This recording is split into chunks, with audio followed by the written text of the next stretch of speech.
የዶናልድ ትራምፕ የኩባ ጉዳይ ወሳኝ ምዕራፍ ላይ ደርሷል። የፕሬዝዳንቱ ቆይታ መጀመሪያ አንስቶ ኩባን በተመለከተ የሰጡት አስተያየት በተለይም መቆጣጠር ወይም ጉልህ ጣልቃ ገብነት የሚለው ቃላት ብዙዎች በእጅጉ አስገርሟል። እነዚህ ቃላቶች ከንቱ ማስፈራሪያ አልነበሩም። ይልቁንም በቬኔዙዌላ እና በኢራን መንግስት መለወጥ የወሰዷቸውን የቀድሞ እርምጃዎች በማስታወስ ጉዳዩ ምን ያህል አሳሳቢ እንደሆነ ፍንጭ ይሰጣሉ። አሜሪካ ከኩባ ጋር ያላት ግንኙነት ከ19ኛዎቹ ጀምሮ እስከ ኩባ ሚሳኤል ቀውስ ድረስ እጅግ የተወሳሰበና በታሪክ የቆየ ነው። ይህ ታሪክ የአሁኑ ሁኔታ ለመረዳት ቁልፍ ሲሆን የሁለቱ ሀገራት ግንኙነት ምን ያህል ስሱ እና አደገኛ እንደሆነ ያሳያል። እያንዳንዱ የትራምፕ ንግግር፣ እያንዳንዱ የተወሰደ እርምጃ የዚህ የቆየና አሳሳቢ ታሪክ አዲስ ምዕራፍ ይከፍታል። በአሁኑ ወቅት አሜሪካ በኩባ ላይ የጣለችው የነዳጅ እገዳ አስከፊ ሰብአዊ ቀውስ አስከትሏል። የኤሌክትሪክ መቆራረጥ፣ የዕለት ተዕለት ፍጆታ እቃዎች እጥረትና ሰፊውን ተቃውሞዎች የኩባ ሕዝብ ክፉኛ እየጎዳ ነው። የኩባ ፕሬዝዳንት ማንኛውንም የትራምፕ የመቆጣጠር ሙከራ በጽኑ እንደሚመክቱ ቃል ቢገቡም ትራምፕ ግን ኩባ ተጋላጭ እንደሆነችና ወዳጃዊ ይሁን ጠበኛ መቆጣጠር ቀላል እንደሚሆንላቸው ያምናሉ። ይህ አመለካከት በኩባ ሕዝብ ዘንድ ከፍተኛ ቁጣ ቀስቅሷል። በሌላ በኩል ደግሞ ትራምፕ የወሰዱት የነዳጅ እገዳ ትክክልና ብለው የሚያምኑ አሜሪካውያን አሉ። ሁኔታው ከመቼውም ጊዜ በላይ ተወሳስቧል። ዓለም አቀፍ ማህበረሰብ በሰፊው እየተመለከተ ነው። እያንዳንዱ እርምጃ የሁለት ሀገር ብቻ ሳይሆን የመላውን የላቲን አሜሪካ ክልል ሰላምና መረጋጋት ሊያናጋ የሚችልበት አቅም አለው። ትራምፕ ኩባን በድብቅ ሆነ በግልጽ ለመቆጣጠር ያደረጉት ጥረት ዓለምን ወደማይፈለግ አቅጣጫ ሊገፋ እንደሚችል ብዙዎች ይሰጋሉ። ሴናተር ማርኮ ሩይስ የኩባ ዝርያ ያላቸውና የትራምፕ የቅርብ አጋር በመሆናቸው በዚህ ሁኔታ ውስጥ ትልቅ ድርሻ አላቸው። ሴናተሩ ኩባውያን ወደ ሀገራቸው እንዲመለሱ ያላቸው ፍላጎት ከቤተሰቦቻቸው ታሪክ ጋር የተያያዘ ነው። ቤተሰቦቻቸው ከኩባ አብዮት በፊት ከሀገር የወጡ ሲሆን ይህ ደግሞ ለጉዳዩ ያላቸው ስሜታዊ ቁርጠኝነት ይበልጥ ያጠናክረዋል።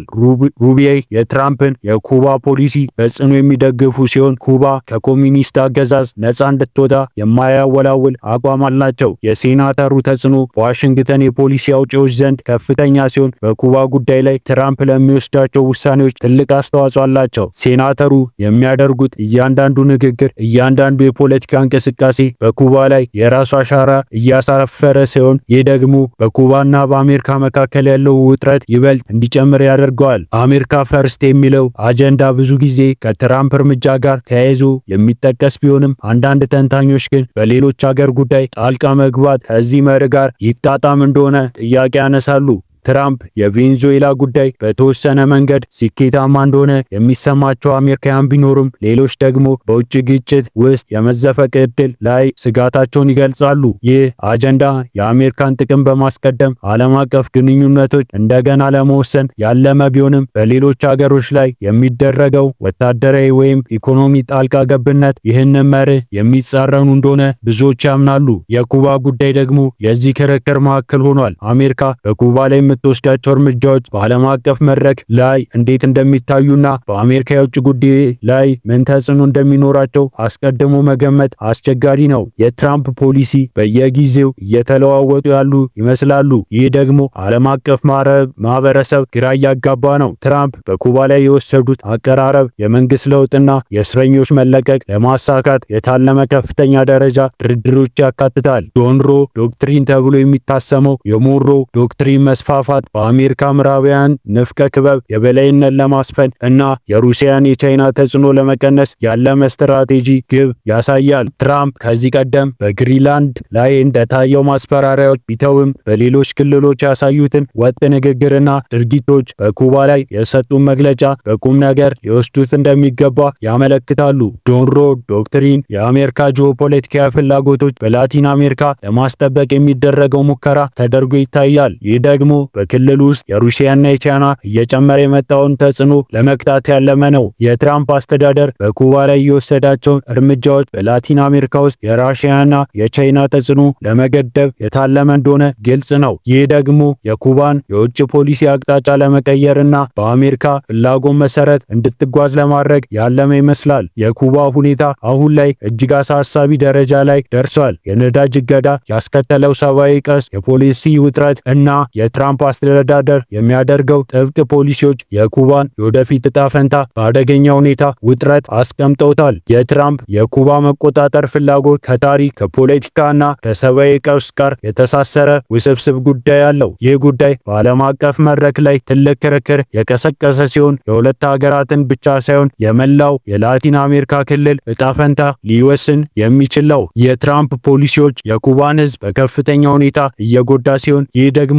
ዓለም አቀፉ ማህበረሰብ በእጅጉን አስጨንቆታል። የኩባ ሕዝብ መሰረታዊ ፍላጎቶችን ለማሟላት እየተቸገረ ሲሆን የሕክምና አቅርቦት፣ ምግብና ነዳጅ እጥረት የዕለት ተዕለት ሕይወታቸውን እያወከነው ይገኛል። ይህ ደግሞ በኩባ ውስጥ የፖለቲካ አለመረጋጋትን እየፈጠረ ሲሆን ሕዝቡ በአገዛዙ ላይ ከፍተኛ ቁጣ እያሳየ ነው። የትራምፕ አስተዳደር በኩባ ላይ የሚያደርገው ጫና የኩባ ሕዝብ የበለጠ እየተጎዳ እንደሆነ ግልጽ ነው። የአሜሪካ የውጭ ጉዳይ ፖሊሲ በኩባ ላይ የወሰደው አቋም በሁለቱ ሀገራት መካከል ያለውን ግንኙነት ወደ ከፋ ደረጃ እየወሰደ ነው። የትራምፕ አስተዳደር ኩባን እንደ ተቀናቃኝና ስጋት የሚያሳይ ሲሆን ይህ ደግሞ የጥላቻና ያለመተማመን መንፈስ እንዲሰፍን አድርጎታል። የኩባ መንግስት የአሜሪካን ጣልቃ ገብነት በጽኑ የሚቃወም ሲሆን ሀገራዊ ሉዓላዊነትን ለማስጠበቅ ማንኛውም መስዋዕትነት ለመክፈል ዝግጁ መሆኑን ገልጿል። ይህ ደግሞ የሁለቱ ሀገራት ወይም ቀጥተኛዊ ግጭት ሊወስድ የሚችል አደገኛ ሁኔታ ፈጥሯል። የዓለም አቀፍ ማህበረሰብ ይህንን ሁኔታ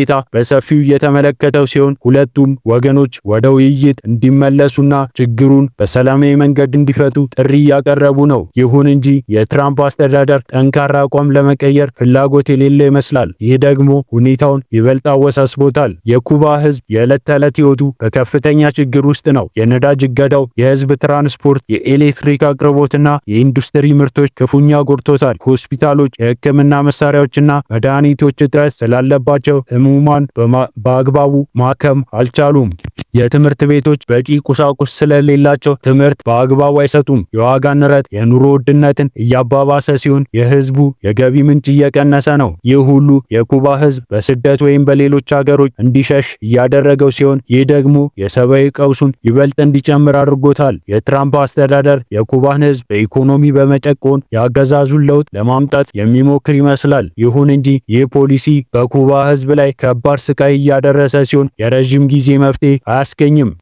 የኩባ መንግስት በበኩሉ የአሜሪካ ጣልቃ ገብነት እንደ ሀገራዊ ሉዓላዊነት ጥሰት ያየዋል። የኩባ ፕሬዝዳንት አሜሪካ የኩባን ዕጣ ፈንታ የመወሰን መብት እንደሌላት ደጋግመው ገልጸዋል። የኩባ ህዝብ በአሜሪካ ላይ የቆየውን ጥላቻና ያለመተማመን ስሜት አለው። ይህ ደግሞ በታሪክ ከነበሩት የኩባ ሚሳኤል ቀውስና ሌሎች ግጭቶች የመነጨ ነው። የኩባ መንግስት የአሜሪካን እገዳዎች በመቃወም ከሌሎች ሀገሮች ጋር የንግድ ግንኙነት ለመፍጠር እየሞከረ ነው። ሩሲያና ቻይና የኩባን ኢኮኖሚ ለመርዳት ፈቃደኛ መሆናቸውን ገልጸዋል። ይህ ደግሞ በአሜሪካና በእነዚህ ሀገሮች መካከል ያለውን ውጥረት ይበልጥ አባብሶታል። የኩባ መንግስት ህዝቡን በሀገር ፍቅር ስሜት በማነሳሳት የአሜሪካን ጣልቃ ገብነት ለመቃወም እየሞከረ ነው። ይህ ደግሞ የኢኮኖሚን ችግርና የፖለቲካን ውጥረት የመንግስትን አቅም እየተፈታተኑ ነው። የማርኮ ሩይስ ሚና በዚህ ሁኔታ ውስጥ እጅግ ወሳኝ ነው። የኩባ ዝርያ ያላቸው ሴናተር በትራምፕ አስተዳደር ውስጥ በኩባ ጉዳይ ላይ ከፍተኛ ተጽዕኖ አላቸው። ሩቢ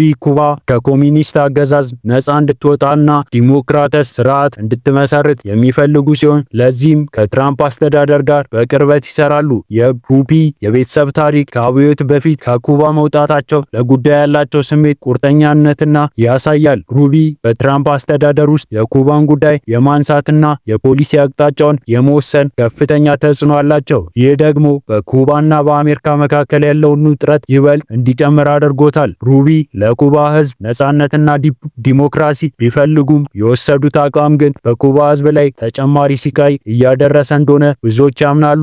የአሜሪካ ፈርስት አጀንዳ በኩባ ጉዳይ ላይ ትልቅ ጥያቄ ፈጥሯል። ይህ አጀንዳ የአሜሪካን ጥቅም በማስቀደም ዓለም አቀፍ ግንኙነትን እንደገና ለመወሰን ያለመ ቢሆንም በሌሎች ሀገሮች ጉዳይ ጣልቃ ገብነት ከዚህ መርህ ጋር ይጣጣም እንደሆነ ብዙዎች ያምናሉ። ትራምፕ የቬኔዙዌላ ጉዳይ በወሰዱት መንገድ ስኬታማ እንደሆነ የሚሰማቸው አሜሪካን ቢኖርም ሌሎች ደግሞ በውጭ ግንኙነት ውስጥ የመዘፈቅ ስጋት ይገልጻሉ። የኩባ ጉዳይ ደግሞ የዚህ ክርክር ማዕከል ሆኗል።